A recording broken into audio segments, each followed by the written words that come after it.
Muy bien, estamos de vuelta a un bloque más de este espacio informativo. A lo largo de estos últimos meses hemos venido compartiendo mucho respecto a los avances que ha tenido el campo. Hablamos mucho de los principales commodities, también del sector pecuario, de la ganadería, el ámbito cárnico, pero existen muchos otros sectores que están aportando y que están creciendo de forma dinámica en los últimos años, y este 2022 también ha sido propicio para este tema del cual vamos a hablar, que tiene que ver con el ámbito maderero y el ámbito forestal en general. Lo escuchaba recientemente al titular de FEPAMA, la Federación Paraguaya de Madereros, hablando un poco de márgenes positivos que han tenido en este 2022, proyectos interesantes que se vienen para el año entrante también, y por supuesto un producto como es la madera paraguaya, que va posicionándose año tras año en el mercado internacional también, con muy buena visión por parte de externos, y esto por supuesto es un aliciente, no solamente para los locales, para aquellos que ya están trabajando, sino para inversionistas que también va llegando, quizá de forma muy tímida en comparación con otros sectores, pero van llegando al fin y al cabo, y los resultados vamos a empezar a verlos en el mediano y largo plazo. Vamos a conversar con un invitado de primer nivel a quien le agradecemos por su tiempo en esta tarde. Nos acompaña el encargado de la planta de tratamiento de madera en la cooperativa Volenam Limitada, Lucas Cerrati, con nosotros en esta tarde para hablar por un poco de esto, de la madera y lo que es este rubro tan importante. Lucas, ¿cómo te va? Muy buenas tardes. Buenas tardes, David. ¿Cómo estás? Muy feliz de estar en tu programa y gracias por el espacio. Queríamos conocer un poco de primera mano, y siempre tratamos de conversar con aquellos protagonistas que están en el área del cual queremos un poco conocer los avances, y como este es tu rubro y te dedicas en el ámbito maderero hace tantos años, queremos conocer un poco cómo estamos cerrando este 2022 y cómo se percibe desde la cooperativa principalmente, porque entendiendo que la cooperativa es una entidad que se dedica de forma muy, digamos, objetiva a apoyar a aquellos que trabajan en el ámbito de la madera, y quien más, quien menos o mejor que vos para comentarnos un poco al respecto. Te comento cómo vamos cerrando el año primero. El año lo estamos cerrando el 2022 en lo que es ventas, eh, a un nivel muy similar a lo que fue el 2021, ¿verdad? Que para nosotros ya es un resultado positivo desde el punto de vista que no teníamos muchas expectativas hacia el 2022 porque nuestro rubro, como nosotros nos encargamos de infraestructura rural, ¿verdad? Sabemos que depende mucho de cómo le da el agro, ¿verdad? Y los dos grandes motores del agro son la agricultura y la ganadería, hoy en día, ¿verdad? Estamos trabajando para poner un tercer motor que sea el forestal. Pero en volumen los grandes motores son esos, y en la medida que el productor rural, ya sea el ganadero o el agricultor, le va quedando más plata en el bolsillo, va invirtiendo más plata en renovar o en ampliar su infraestructura, y ahí entran nuestros productos que son de eucalipto y pino reforestado, ¿verdad?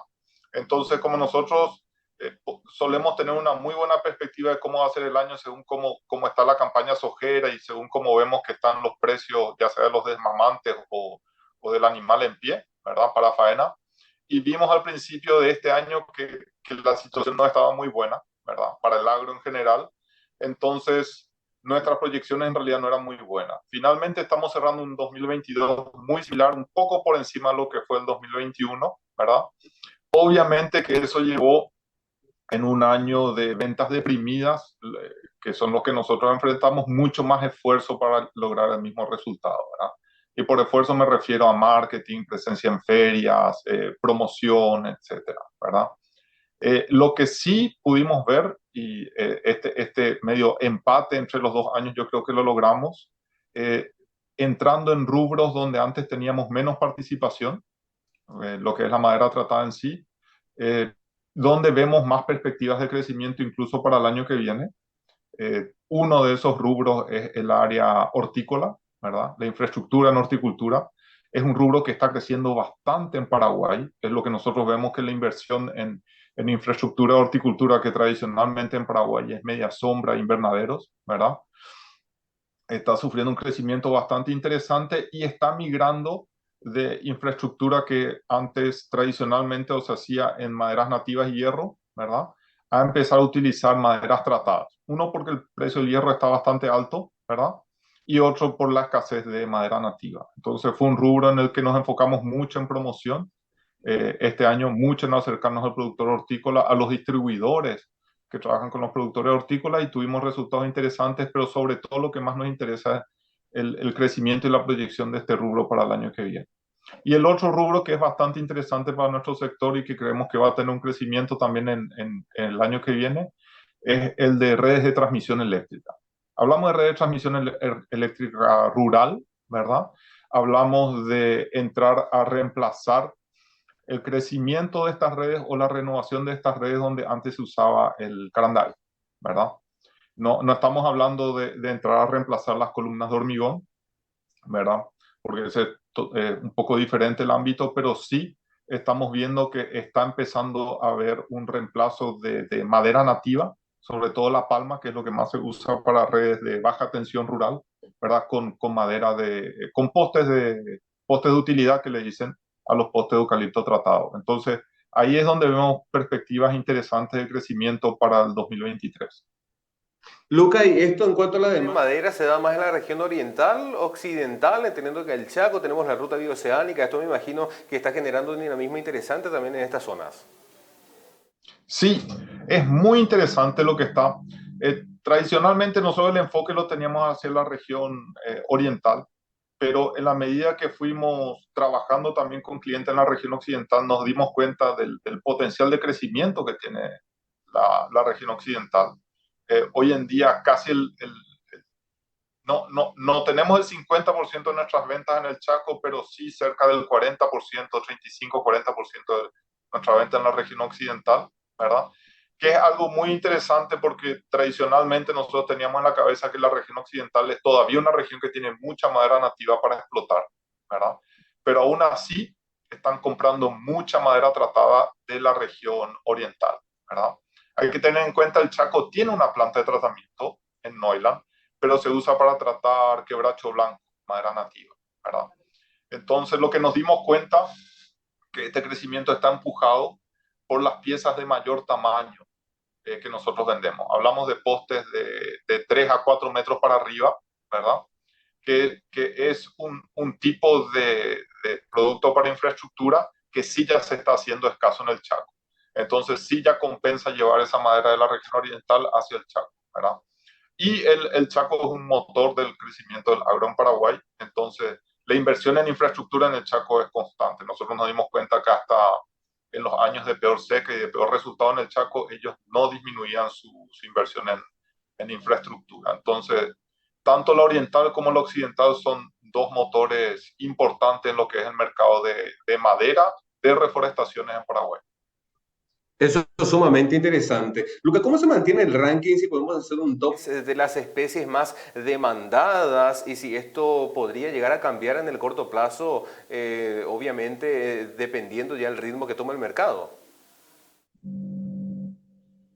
Es interesante que digas top 3 porque justo tenemos 3, no tenemos más, en realidad. Acercaste muy bien con el número. El número 1 lejos es el eucalipto. El número 2, pero le sigue muy de lejos el pino tratado, ¿verdad? Hablando de maderas tratadas, que es nuestra área, ¿verdad? Y el número 3 el quebracho blanco tratado. Yo creo que esto no se da tanto por cómo está definida la demanda del mercado, sino que está muy impulsado por lo que es la disponibilidad de materia prima, ¿verdad? La mayoría de nuestras plantaciones forestales hoy en Paraguay son de eucalipto, ¿verdad? Tenemos muy poco pino, es algo que está creciendo de a poco, y de hecho la mayoría del pino tratado que hay en el mercado paraguayo hoy viene de Argentina, ¿verdad? Que es un mercado que es muy competitivo en ese producto porque tiene volumen no solo en plantaciones, ¿verdad? Tiene servicios de cosecha y que son muy, muy competitivos. Tiene toda la cadena industrial, una cadena industrial muy competitiva. Y al mismo tiempo hay una situación de diferencia de cambio que hace que comprar productos argentinos sea muy atractivo, ¿verdad? Aún así, nosotros no tenemos una superficie de pino como para reemplazar lo que está entrando de Argentina. Hay que ser claro también en eso. No es que sea una competencia desleal. Yo creo que son mercados que hoy se complementan. El pino argentino con el eucalipto paraguayo, ¿verdad? Y lo que da la capacidad de la planta de tratamiento de Neuland, ellos hacen prácticamente para autoconsumo en el Chaco, aprovechar las especies las piezas de quebracho blanco de mayor tamaño. Pero si tuviera que arriesgar una cifra muy a ojo, sin decir que es nada, eh, con un cierto rango de incerteza. Hasta si querés, podríamos estar hablando que el eucalipto ocupa un 90%, 85 a 90% del mercado. El pino vas a tener entre un 10 a un 15% del mercado y el saldo sería quebracho blanco, en lo que es maderas tratadas, ¿verdad? Esto, no, yo no creo que sea una realidad estática, ¿verdad? Yo creo que cada vez se le están encontrando más usos al pino en reemplazar lo que es la madera nativa nuestra, ¿verdad? Sobre todo estamos hablando de las estructuras de techumbre, que es donde más tenemos uso de madera nativa tradicional cuando hablamos techos de teja o incluso techos de chapa con estructura de madera, ¿verdad? Hay que pensar un poco diferente en las estructuras, ¿verdad? Hay que usar un poco más de pulgadas de madera por metro cuadrado, podríamos decir, cuando se habla de pino, ¿verdad? Eh, pero el tema con el pino, que es un árbol de ciclo mucho más largo, ¿verdad? Estamos en un clima tropical nosotros, a diferencia de las regiones argentinas donde se produce, que son un poco más templados, tienen mejores rendimientos, ¿verdad? Entonces, se está dando de hecho un crecimiento orgánico del pino en Paraguay, en las plantaciones de pino, pero ni se compara con la aceleración que tienen las plantaciones de eucalipto. En nuestro departamento, yo creo que las 35, 36 mil hectáreas que hay plantadas, ¿verdad? De plantaciones, tal vez 300, 500, exagerando, creo que 700 serían de pino, ¿verdad? Si a eso le sumamos el otro polo que tenemos, que hacia el sur en Cazapá, y el polo que se está generando un poco más al norte con Paracel, ¿verdad? La proporción más o menos se mantiene. Es muy interesante realmente. Dinamismo que van tomando las especies y como así lo mencionabas también, lo que está delineando el mercado es la disponibilidad y las características de cada una de ellas. Luca, consultarte esto, vos que estás ahí en el ámbito día tras día, ¿cuál es la realidad en términos de deforestación, reforestación y el cambio de uso de suelo? Yo creo que el fenómeno de deforestación, por lo menos en nuestra zona y en gran parte de la región oriental, está bastante frenado, ¿verdad? De hecho, gran parte de los productores que tenían que cumplir con lo que le llaman pasivos ambientales, ¿verdad? Buena parte tomó la decisión de cubrirlos con plantaciones, ya sea de bosque nativo o de especies introducidas como el eucalipto. La verdad, la mayoría tomó la decisión de tomarlo con especies introducidas, ¿verdad? Y eso en principio fue un pequeño motor de la plantación, sobre todo en las cooperativas de nuestra zona, ¿verdad? Fue algo bueno porque ayudó a empujar las plantaciones antes que estuviera la demanda del mercado creada, ¿verdad? Y después, una vez que uno tenía las plantaciones, pudo ir viendo cómo adaptar este producto que uno tenía plantado a las necesidades del mercado. Un poco el problema del huevo o la gallina, ¿verdad? Que venía primero, el empujar un poco el tema con, con, con dejar que los pasivos ambientales se cubran con plantaciones de exóticas fue algo importante, yo creo, porque empujó muchas plantaciones exóticas en San Pedro en general, ¿verdad? Eh, en el Chaco no sé muy bien cómo está el tema, pero escuché de los contactos que tenemos de la gente del Chaco que se están generando ya pasivos ambientales importantes, que ellos ya están viendo estrategias para cubrirlos, ya sea con plantaciones. Solo que el Chaco sí tiene bastantes alternativas en lo que es plantaciones o incluso manejo de especies autóctonas, ¿verdad? Hay trabajos que se están haciendo con algarrobo y trabajos similares, y también hay experimentos con eucalipto, ¿verdad? Pero por lo menos en lo que es la región oriental sí se ve frenado el tema de la deforestación, los controles son más estrictos, el productor también ya está más consciente, ¿verdad? Del tema de frenar la deforestación, de aprovechar mejor la superficie que ya tiene habilitada, ¿verdad? Y se está empezando a entender cómo funciona el negocio forestal, entonces se está empezando a volver a ver un poco, tener la superficie cubierta con árboles, aunque sean exóticos, para generar negocio, y eso es lo que va a empujar en el largo plazo que volvamos a tener buenas superficies de tierra con cobertura de árboles, ¿verdad? Es muy importante lo que mencionas, Luca, porque está ese debate que Los últimos años también lo veíamos con mucho ímpetu del ministro Bertoni defender los procesos y las metodologías que Paraguay está aplicando en la tierra. Esto se plantó en la COP27 el mismo. Hace muy poco tiempo también veíamos a la Unión Europea elevando los estándares de exigencias para productos que vienen de países de esta región, haciendo un énfasis en el Mercosur. Y es un poco esa percepción a veces errónea que se tiene desde fuera hacia el buen trabajo que sí se está haciendo en el Paraguay. Totalmente de acuerdo, totalmente de acuerdo. Yo creo que a nivel, somos una aldea global, podríamos decir, y las generalizaciones en general, las generalizaciones que hay hacia el sector, hacia el productor del campo, son bastante nefastas para nuestro país. Porque si uno se fija incluso si querés, la cultura del productor de campo paraguayo, ¿verdad? Es un productor muy conservador, no solo desde el punto de vista productivo financiero, sino que también ambiental, ¿verdad? Fíjate que nuestra mayor producción de azúcar, por ejemplo, azúcar orgánica, ¿verdad?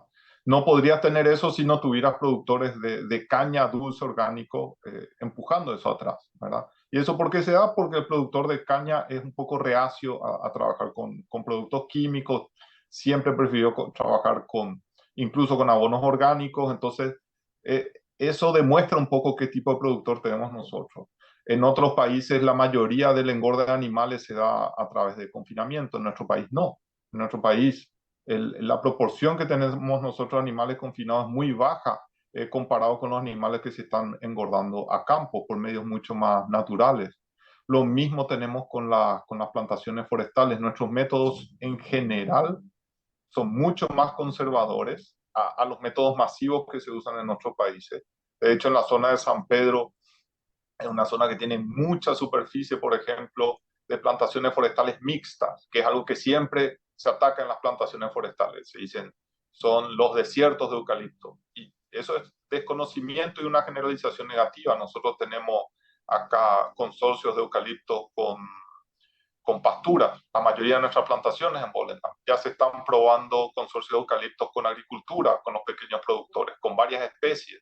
Se están probando con otras especies arbóreas o arbustivas como la yatrofa, ¿verdad? Entonces, en general en Paraguay, la producción agrícola es mucho menos intensiva que en los demás países, no solo de la región, sino que del mundo. Es mucho más sustentable. Eh, y es mucho más diversa en su base, ¿verdad? Y yo creo que desde ese punto de vista me parece excelente la defensa que hizo nuestro ministro de nuestro sistema y que además que fue algo que fuimos construyendo como cultura de productores durante décadas, no es algo que nació solo. Paraguay puedes mencionar también dentro de eso que Paraguay es pionero y probablemente uno de los países que tiene mayor proporción de agricultura bajo labranza cero, cuando en otros países ni se hablaba del método. Paraguay ya estaba masificando conservación de suelo. Y son cosas que fue aplicando el productor sin tener un empuje del gobierno, sin que vinieran estas agendas 2030 y que en Paraguay se están haciendo hace 40, 50 años, ¿verdad? Entonces, yo creo que estamos sufriendo un poco de generalizaciones que son negativas a nivel mundial hacia la ganadería, la agricultura, la forestación, y que realmente no se aplican a nuestra realidad. Yo creo que en ese sentido también nosotros tenemos una responsabilidad como productores e industriales de Paraguay de salir a mostrar más cómo hacemos las cosas y sobre todo a mostrar las cosas que hacemos diferentes, por qué las hacemos y cómo nos estamos desde hace décadas nosotros adelantando a esta agenda de producción sustentable, medioambientalmente sustentable, que me parece muy buena, pero también tenemos que ser bien firmes en decir que nosotros ya lo estamos haciendo incluso antes de que se levantaran estas alarmas a nivel mundial, ¿verdad? definitivamente tenemos que mostrar las cosas como son, lo que se está haciendo. Realmente en el Paraguay y empezar a cambiar esa imagen que en ciertos ámbitos todavía se tiene a estas alturas del campeonato. Bien, Luca, ahora en cuanto a la planta para el 2023, ¿cómo se viene? ¿Con cuántos productores ustedes ya están trabajando a la fecha?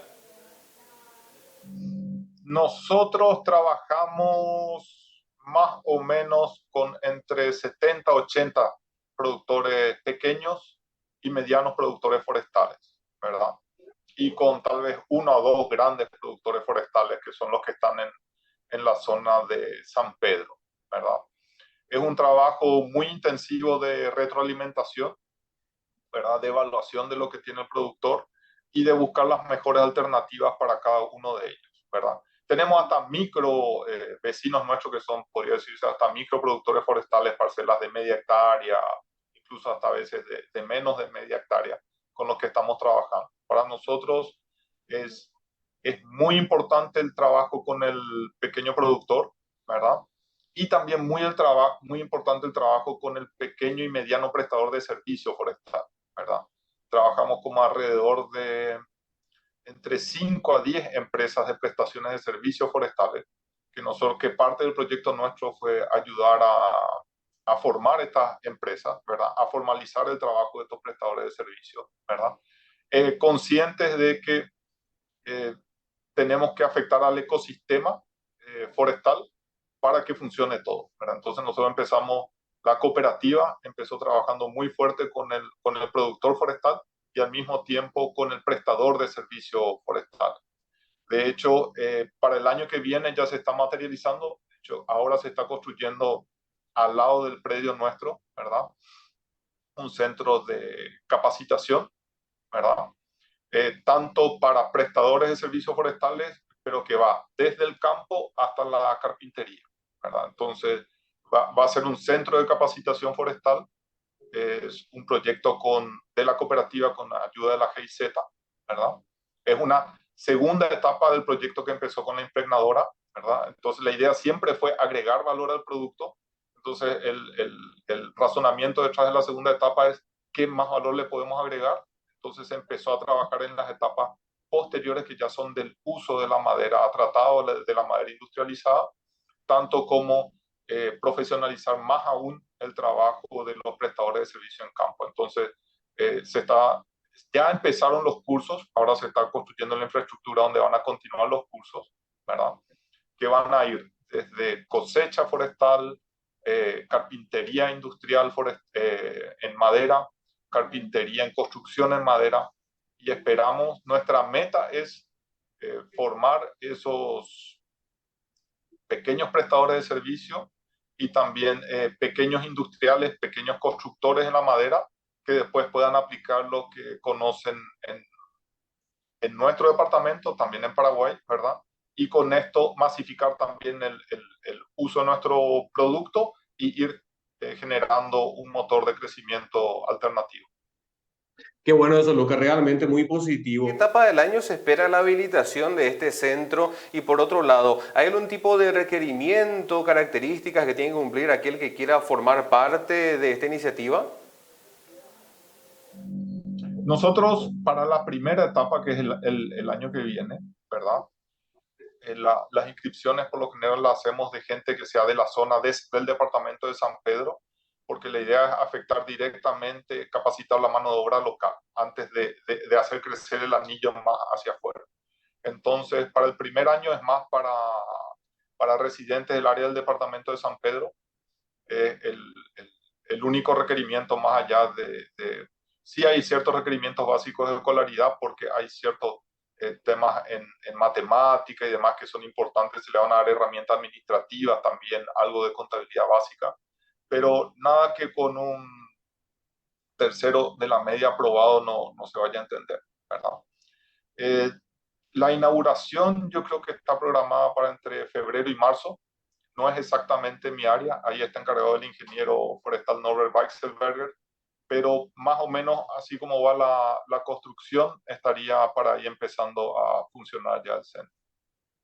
Qué bueno eso, En el realmente muy, muy primer positivo semestre, y va a fungir como pilar Porque también. la capacitación es transversal a todo tipo de inversión, tecnología, herramientas que se puedan llevar adelante. La capacitación siempre tiene que estar presente. Bueno, Lucas, yo me quedé sin tiempo y varias preguntas que quería hacerte y tengo que dejarlas en el tintero quizás para alguna próxima ocasión, pero agradecerte por tu tiempo, por este espacio que nos brindas, desearte muchos éxitos y como yo siempre digo, esperando que no sea la última entrevista.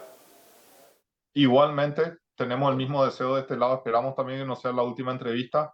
Muchísimas gracias por el espacio, David. Sabemos que a través tuyo llegamos a un público muy amplio y también a un público muy importante para nosotros que es de tomadores de decisiones en nuestro país. Así que Muchísimas gracias, muy contento de estar compartiendo contigo y con 5 días. Luca, Excelente. muchísimas gracias, te mando un gran saludo. Gran saludo para vos y todo tu equipo también. Gracias, David. Excelente. Bien, con esto, señora, señor, momento de hacer la pausa. Usted no se desprenda. Tenemos 31 grados actualmente, bastante agradable el clima a estas horas de la tarde, a aprovecharlo. Hacemos un corte, a la vuelta seguimos compartiendo mucho más aquí por las pantallas de 5 días Televisión.